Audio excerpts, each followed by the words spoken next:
자, 오늘의 베스트 댓글입니다. 자, 베스트 댓글. 자, 남편이랑 슈카님 구독한 지 한참 됐는데 형제라도 생각할 만큼 슈카님이랑 닮았어요. 제가 남동생이 없는데. 덮어놓고 좋아해요. 남편이 주식 투자에 재미 들렸어요. 아침에 파머스 팔고 디즈니. 야, 디즈니 그때 이렇게 있다가 여기 있었는데? 잠깐만. 형 잠깐만. 형 빠지면 뭐라 하려고 그러지. 디즈니 매수하고 출근했어요. 콘텐츠가 답이라면서. 아, 형 이러지 마. 이러다가 이렇게 하면은 야, 순식간에 야 이 새끼야 이러면서 댓글 다실 거 아니에요. 이러면 지금 그러지 마. 곤란해. 투자에 도움이 아니야 누님 죄송한데요, 제 투자 이력을 보면은 절대 이런 생각 안 하실 거예요. 재미만 느끼시고요. 아이고 아니야 형 그러지 마요. 형 이거 아니야. 자, 절대 잠깐만요. 아, 나 이거 마음에 상당히 부담되는데. 아, 이거 바로 이거 떨어지기만 하면은 그 새끼랑 나랑 어디가 닮았냐고 막 그럴 거 아니에요. 마음에 부담이 된다. 제가 왜 주식에 대해서 뭐라고 안 하는지 이유가 나옵니다. 경제학적 논리적인 근거로 왜 주식에 관해서 사라 팔라를 안 하는지 그걸 이유를 말씀드릴게요. 정확하게 나와요. 정확하게.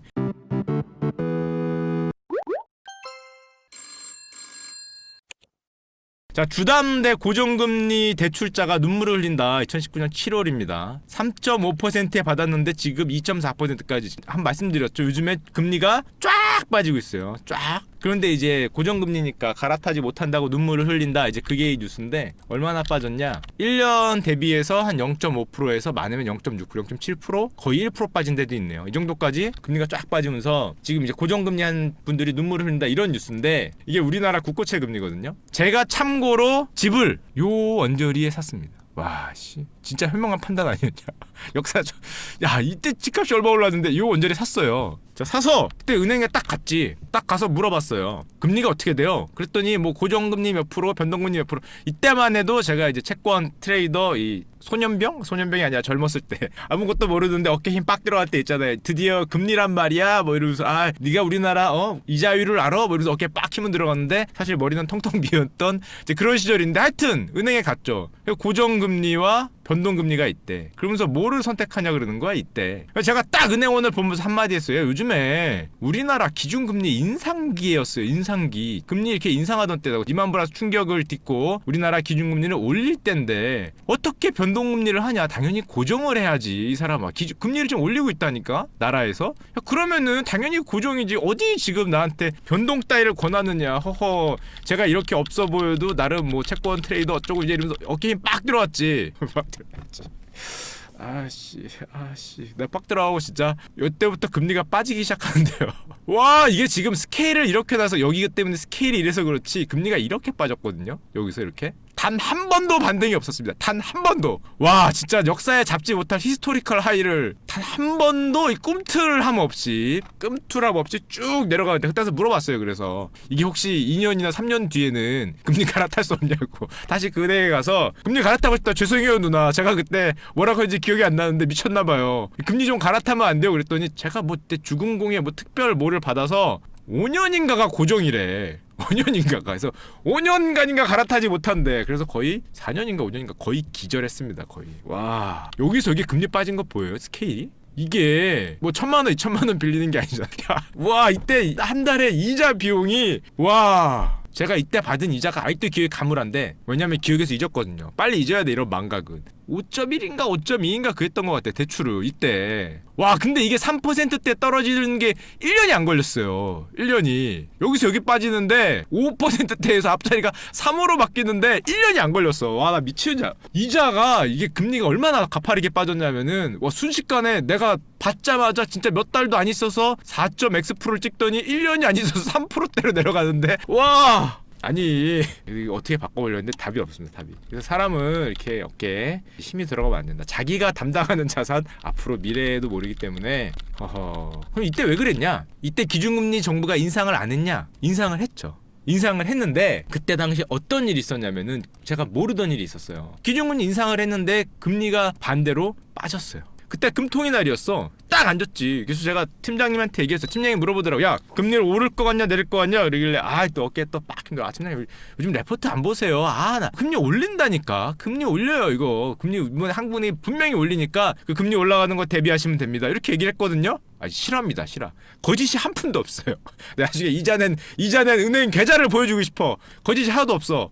근데 팀장님이 아 그래 금리를 올라? 그러면은 금리가 오르니까 금리가 오른 쪽에 베팅을 해야 되나 기준금리가 올린다니까. 근데 그날 기준금리를 한국은행이 올렸어요. 올렸는데 우리나라 실제 금리가 이렇게 빠졌어. 뭐 거의 제 기억이 뭐 이렇게 얘기하면은 뭐 감들이 없겠지만 금리가 하여튼 어마무지하게 빠졌어. 이거 왜 그랬냐? 지금 와서 돌아보고 생각하면은 제가 모르던 게 있었죠. 그러니까 사람은 거만하면 안 되는 게 뭘 모르냐? 그때 당시가 우리나라 시장에 외국인들이 드디어 한국 채권에 대해서 눈을 뜨고 외국인 자금이 미친 듯이 들어오던 때였어요. 마치 그 그린스펀 수수께끼처럼 한국 채권에 외국인 자금이 들어오던 때였어. 외국인 이걸 템플턴이라 그럽니다. 그때 당시에 템플턴 글로벌 본드라는 데서 펀드 규모가 이제 글로벌 채권 펀드거든요. 글로벌 채권 펀드에서 우리나라 채권을 미친 듯이 달던 때였어요. 몰랐지. 그걸 몰라놓고 걔네가 미친 듯이 사니까 금리가 오를 수가 없던 때였어요. 한마디로 채권 가격이 떨어질 수가 없던 때였는데 얘네가 이렇게 이 시기에 있었던 거잖아요. 이 시기에. 그걸 몰랐죠. 외부 자금이 들어오던 때가. 금리가 얼마나 미친 듯이 빠졌냐면은 와 이분입니다. 이분. 저를 골로 갈 뻔하게 만든 자가 이분입니다. 한국 채권 시장에 있는 분들이라면 다 아시는 분인데 그때 당시 프랭클린 템플턴이라는 데에서 한국 채권 시장에서 외국인 자금이 본격적으로 들어오던 때거든요. 하젠스타평이라고. 이 거대한 펀드 글로벌 채권 펀드에서 한국 비중이 1등이야 1등. 이 형이 들어와서 저희 금리 오를 것 같아요 그랬는데 우리 하젠스타평이 막 사고 있으니까 막 사고 있으니까 답이 없어요. 답이 없어. 내가 고정금리 어떻게 할 거야? 아 나 잠깐만 나 갑자기 또 열받네. 5년을 냈어요 5년을 내 형 때문에. 아우 나 진짜 다시 생각하니까 또 갑자기 또 스트레스가 많네. 아우 나 진짜 좀 얘기 좀 하지. 좀 빨리 들어오든가. 하여튼 뭐 5년을 냈는데 이 형이 한국 채권을 미친듯이 사던 때였기 때문에 그것도 모르고 했다가 완전히 뭐 저세상 갔죠. 그러니까 뛰는 놈이에 나는 놈 있는 거를 전혀 모르고 이 형이 그 다음부터 이 한국 채권에서 엄청난 성공을 거둡니다. 하젠스타평이 굉장히 유명한 분이에요. 이것 때문에 글로벌 어떤 신흥국 채권 투자에서 굉장히 부상하면서 우리나라에 엄청 투자했다가 엄청 성공했어요.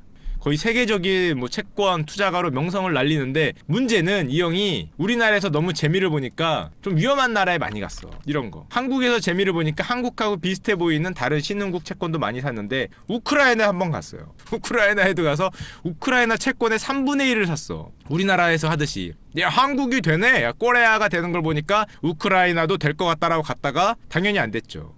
우리 지나가던 푸틴 형이 우크라이나에 이러면 또 우크라이나 형들이 불편해할 테니까 우크라이나 형들의 이거를 이렇게 하시면서 우크라이나가 저 머나먼 곳으로 가거든요. 미사일이 날아가잖아.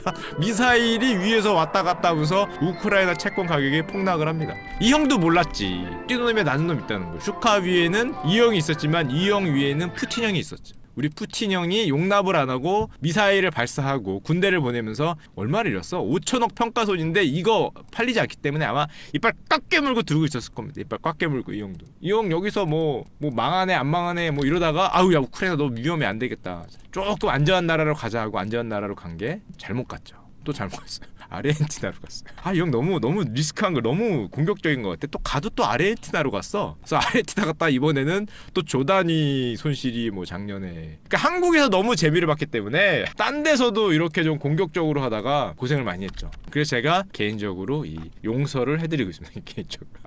개인적으로 그래서 용서를 해줬어요. 형도 고생했구나 이러고 나만 5년 낸 게 아니니까 요즘에는 조금 넓은 마음으로 좀 용서해드리고 있습니다. 우리나라 채권에 대한 그 외국인 사랑 엄청나요. 여기 보시면은 이게 2019년 뉴스거든요. 5월에 한 달에 10조 샀어요. 외국인들이 아직도 우리나라 채권에 대해서는 굉장히 많이 들어옵니다. 물론 이유가 있어요. 이거를 뭐 이유를까지 설명드리면 굉장히 복잡하니까 통화하고 엮어서 뭐 이렇게 아비트라지 비슷하게 하는 것도 있고 한국 채권에 대해서 신용도를 높게 보는 것도 있고 우리나라 경제를 이렇게 봐서 금리가 빠진다고 보는 것도 있고 여러 가지 이유가 있는데 한국 채권 인기가 짱입니다. 워낙에 그 자본 그게 건실하기 때문에 나라 자체가. 자 이렇게 제가 제 주력 과목임에도 이렇게 틀리는 경우가 엄청 많다는 거. 물론 이게 여러분들에게 주식을 추천하지 못하는 제 1번 이유기도 하지만 사실은 더 중요한 이유가 있습니다. 지난번 방송 때 잠깐 나온 내용인데요. 행동경제학 지난번에 나왔었죠. 가치함수라고 표현된 게 있는데 우리가 이득을 볼 때는 가치를 요 정도 느끼지만은 손실을 볼 때는 굉장히 크게 마음속에 그 타격을 입는다. 즉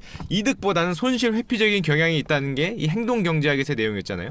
이득에서 얻는 행복보다 손실에서 얻는 고통이 크다. 자 이거를 다른 말로 하면은 여기는 슈카가 주식을 하나 추천을 했다. 근데 주식이 오를 확률이 50%였습니다. 자, 원숭이가 추천을 해도 50%죠.